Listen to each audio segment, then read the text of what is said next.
finite square well.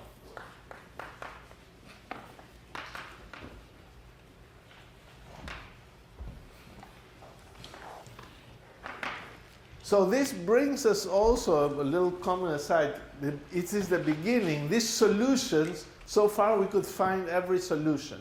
We're not going to write, now we're going to write the equations for the finite square well, and we're not going to be able to find the solution.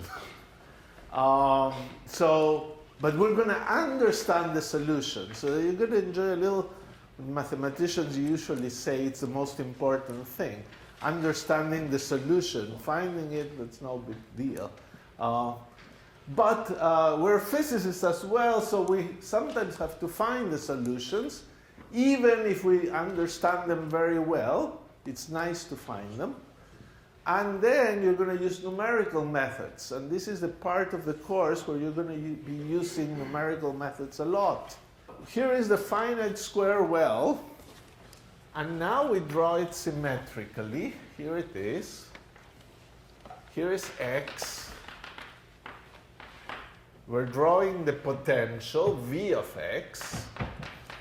It extends from a to minus a. It's 0. This is the 0 of the potential. It's here.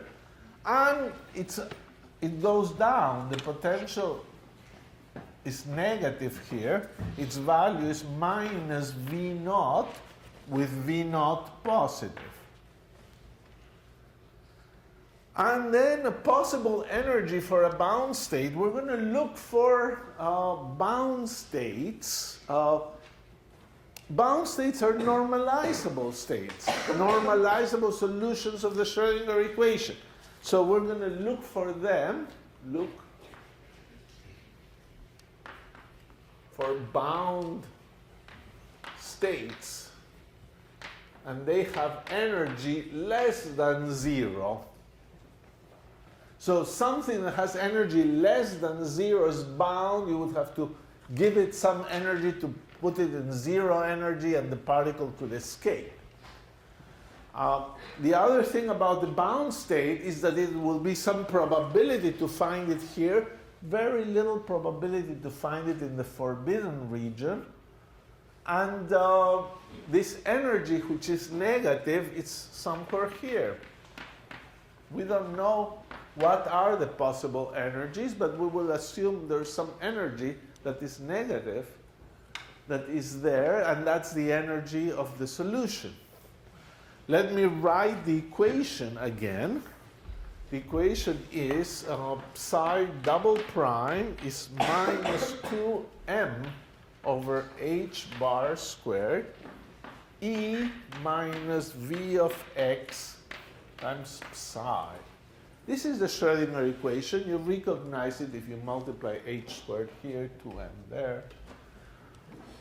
And we've been solving already 2 examples where there was no potential, but finally there is a potential. So this is the energy of the particle. The energy of the particle can be interpreted as the potential energy plus the kinetic energy. Think intuitively here. If you have some energy over here, this is the potential energy. Well, all this much is kinetic energy. On the other hand, in this region, the energy is smaller than the potential energy. So it has like negative kinetic energy, which is classically not understandable. And in quantum mechanics, it just will have some probability of being here, but that probability will go down and eventually go to 0 in such a way that the wave function is normalizable. So this is a very mysterious thing that happens here, that the wave function will not be just over here, but it will leak. And it leaks because there's a finite discontinuity. If you take the barrier to be infinitely high, it would leak so little that eventually it would not leak, the wave function would vanish there and will be the end of the story, and you're back to the infinite square well. So the infinite square well is a limit of this as V naught goes to minus infinity. Okay, so a few numbers we can put in this graph. E and this, what is the energy difference here? Is E minus V naught, which is V naught plus E. And many times, because E is negative, we write it as V naught minus absolute value of E. A negative number is equal to minus its absolute value. So how about this whole constant here? Well, I slipped, my tongue slipped, and I said this constant, but it's V of x. So what do you mean a constant? Well, the potential is piecewise constant, so actually we are not in such difficult situation because in this region the potential is a constant, in this region the potential is a constant. So this is the constant here, and we wish to understand what it is and what are the signs of this constant. This constant that we call alpha, say, is going to be, let's see what it is in the different circumstances. Suppose you're here. The energy is bigger than the potential. So energy minus the potential is positive, and the constant is negative. So alpha is negative for x less than a. If it's negative and it's a constant, you're going to have trigonometric solutions for x absolute value less than a. So trig.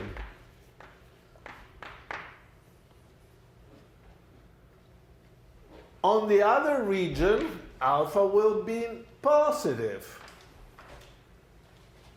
for x greater than a. And you will have exponentials, real exponentials. I'll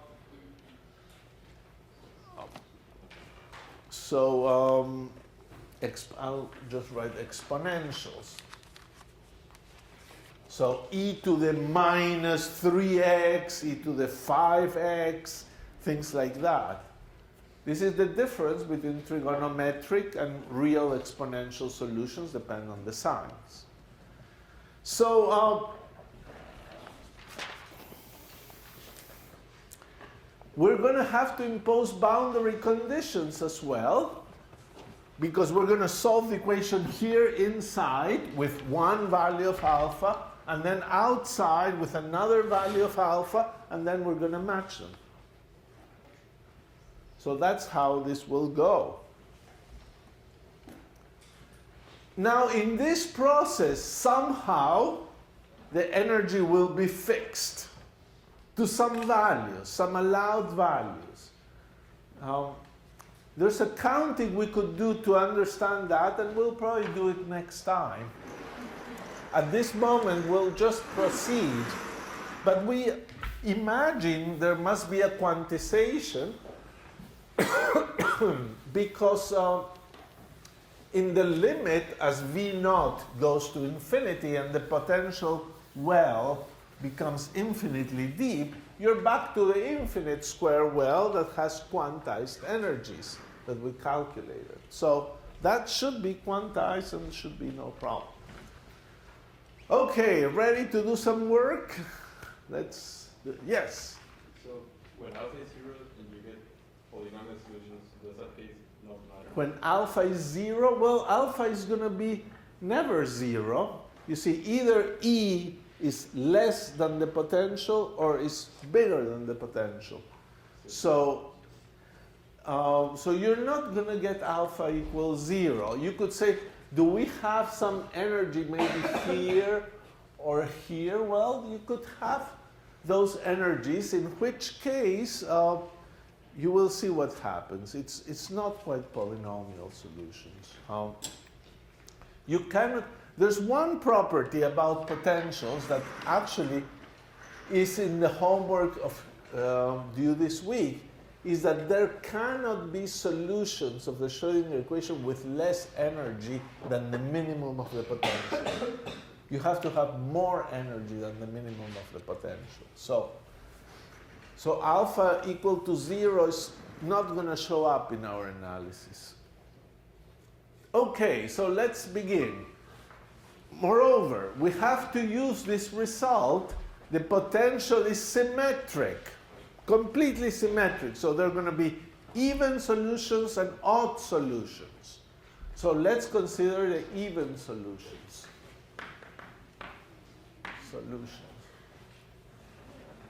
So those are solutions psi of minus x is equal to psi of x. Now, you will see how I solve this thing now, and the lesson of all of this is the relevance of unit-free numbers. Unit-free numbers are going to be your best friends in solving these equations. So it will look like I'm not solving anything except making more and more definitions. And all of a sudden, the solution will be there. And it's a power of notation as well. This problem can be very messy if you don't have the right notation. If you were solving it alone, if we would stop the lecture now and you would go home, you would probably find something very messy for quite a bit, and then maybe you clean it up little by little, and eventually something nice shows up. So here's what we're going to do. We're solving for x in between a and minus a, even solutions. So what does the equation look like? The second psi dx squared is minus 2m over h squared e minus v of x. In that region, the potential is minus v naught. So this is minus 2m over h squared, v naught plus e, which I write as minus absolute value of e, psi. And I forgot a psi here. Okay. V naught is positive. Minus v naught is the point down. And v naught minus the absolute value of e is positive. So this whole quantity over here is positive. And here it comes, first definition. I will define k squared to be that quantity. 2m over h squared v naught minus absolute value of e. And that's greater than 0 in this region as we're trying to solve, and I'll call this equation 1. And the differential equation has become psi double prime is minus k psi. So the solutions are simple. It's trigonometrics, as we said. And the only solution, k squared, k squared, and the only solution that is possible, because it's a symmetric thing, is cosine of kx. So psi of x is going to be cosine of kx, and that will hold from a to minus a.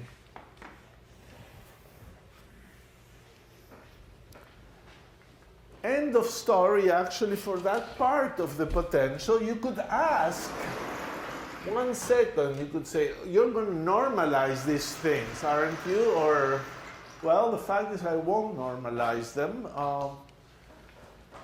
It's just a lot of work, and it's a little messy. But that's no problem. You see, you're finding energy eigenstates, and by definition, solving the differential equation is not going to give you a normalization. So this is a good solution of the differential equation. And let's leave it at that. This we'll call solution 2. How about the region x greater than a? Well, what does the differential equation look like? Well, it looks like psi double prime is equal to minus 2m over h squared e psi. Because the potential is 0. V is 0 outside x equals a. And here again, you want to look at the equation and know the sign. So maybe better to put the absolute value here. So this is 2m absolute value of e over h squared psi. And one more definition. Kappa squared is going to be 2m e over h squared. That's definition number, equation number 3. The equation has become psi double prime equal kappa squared psi. And the solutions for that are exponentials. Solutions are psi goes like e to the plus minus kappa x. You see, the solution we're constructing is symmetric, is even. So let's worry just about one side. If one side works, the other side will work as well. So I will just write that for psi of x is e to the minus kappa x. That's a solution for x greater than a. If I just did that, I would be making a mistake. And the reason is that, yes, I don't care about the normalization of the wave function, but by not putting a number here, I'm selecting some particular normalization. The wave function must be continuous and satisfy all these nice things. So yes, here I can maybe not put a constant, but here already I must put a constant. It may be needed to match the boundary conditions. I cannot ignore it here. So I must put a constant a that I don't know. And that's going to be equation number 4.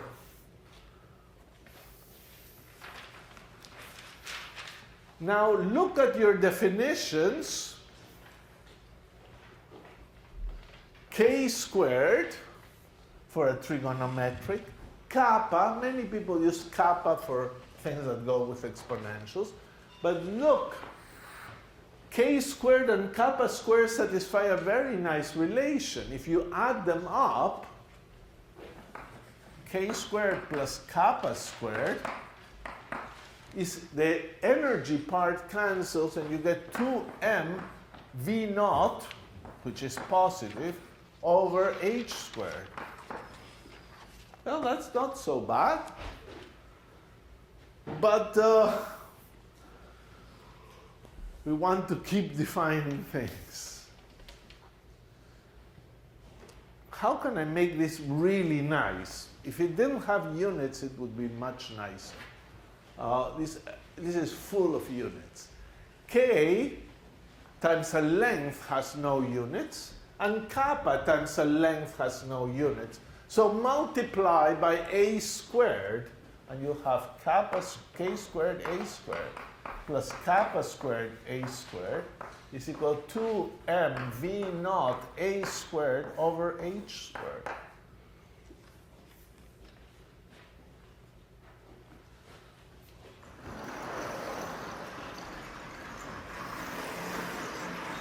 Now, say, well, yes, this looks nice.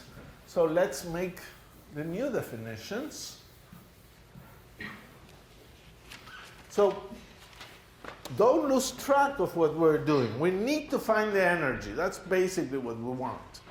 What are the possible energies? And we already included two constants, kappa, k, and kappa. And they have these properties here. So let me define psi to be kappa A And it will be defined to be positive. Kappa is defined to be positive, and K is defined to be positive. And maybe, yeah. Eta, you will define it to be Ka. It's unit free, no units. And from that equation, now we have eta squared plus xi squared is equal to the right-hand side, which I will call z naught squared. So z naught squared, it's another definition, is 2mv naught a squared over h squared. This is the list of your definitions. Okay, what did we do? We traded kappa and k that control the behavior of the wave function, k inside the well, kappa outside the well. We traded them for eta and xi, unit free. And a new constant came up, z naught. What is z naught? Well, z naught is a very interesting constant. It's a number that you can construct out of the parameters of your potential. It involves V naught and the width. If V naught is very large, Z naught is large. If the width is very big, Z naught is big. If the potential is shallow or very narrow, Z naught is small. But the most important thing about Z naught is that it will give you the number of bound states. If Z naught is very big, it's a very deep potential, will have lots of bound states. If Z naught is very shallow, there will be one bound state, no more. You will see it today. But Z naught controls the number of bound states, and this is its role and will be very important. It's a dimensionless quantity, it's a number. If somebody says, I have a potential with Z naught equal 5, you can tell me immediately 3 bound states or some number of bound states. That's the nice thing about Z naught. And this is a very nice looking equation. It's the equation of a circle in the eta xi plane.